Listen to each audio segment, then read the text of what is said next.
is, well, I'll set it up.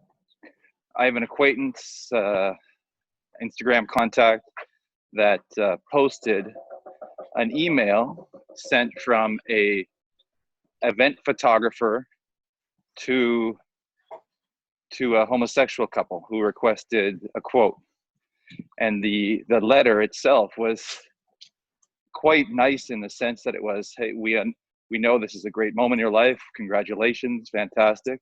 And in the middle, and they said, I want to be careful as I say this because I understand how important this moment is and how, but we do not photograph homosexual weddings. And then I wish you the best. I hope you have a great life together, all that stuff.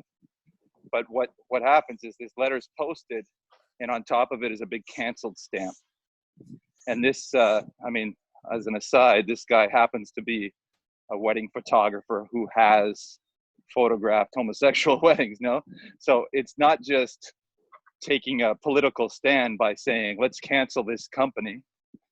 It's also him pointing out that the competition won't do what he'll do.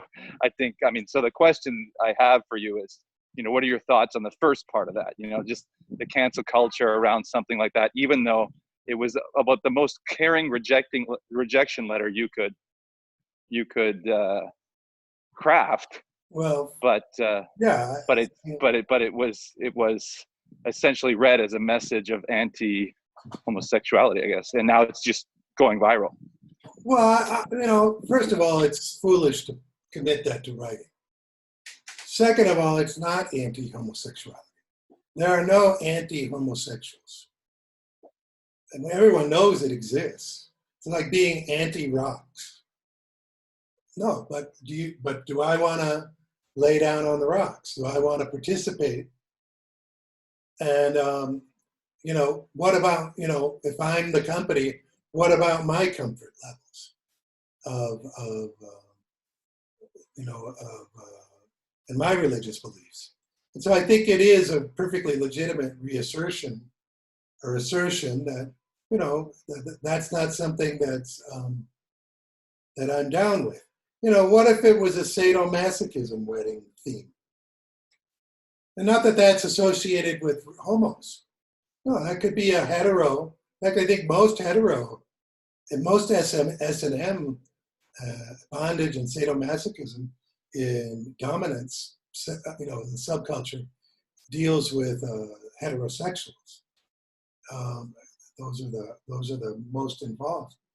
And what if you say, well, I don't want to participate in a thing with a sadomasochistic dominance, submission, bondage? Let's go in a different direction. What if they said, I don't photograph Black weddings or Jewish weddings? What would the difference be there? Well, it's a false analogy. You're saying an immutable skin color is equivalent to a behavior, a sexual behavior. Now that's because everybody swallowed that, hook, line, and sinker, and nutsack too. That equivalency, it goes back, early in the movement. I remember a song by John Lennon, "Women are the N-words of the world." He pronounces it.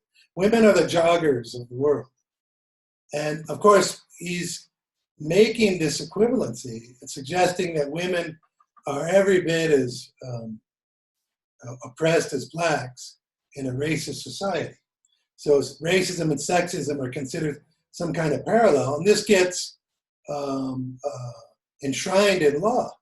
That is, women get their names, sexism or genderism gets thrown into the affirmative action laws. And that was a great coup. Blacks don't see it. Blacks have no understanding that white women hijacked the civil rights movement. The most privileged, pampered, protected demographic in the history of humanity walks in and in a year or two hijacks the civil rights movement. And most of the benefits and money have gone to white women, and the blacks have been left out in the cold.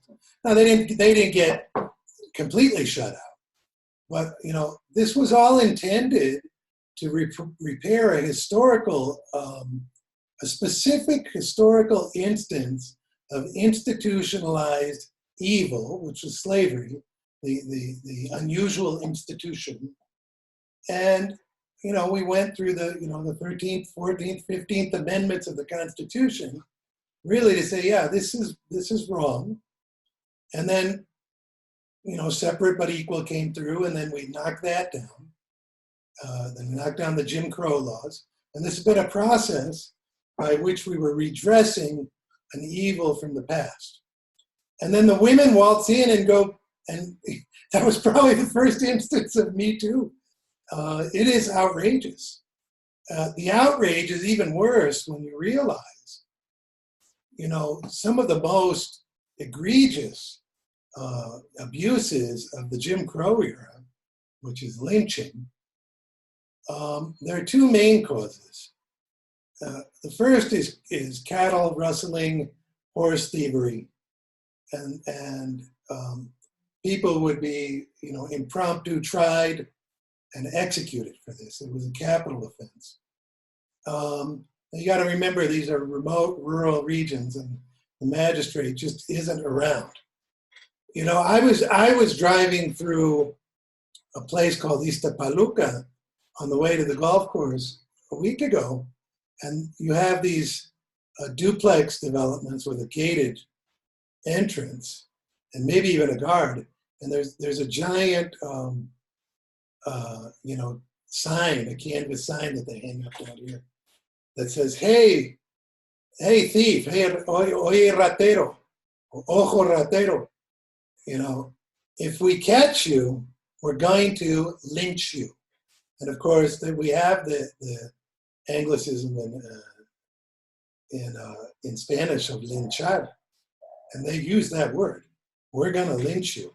It had nothing to do with the color. It's just the thief. And what they're saying is the law is not reaching here. We're not waiting for the magistrate. We're not waiting for the marshal.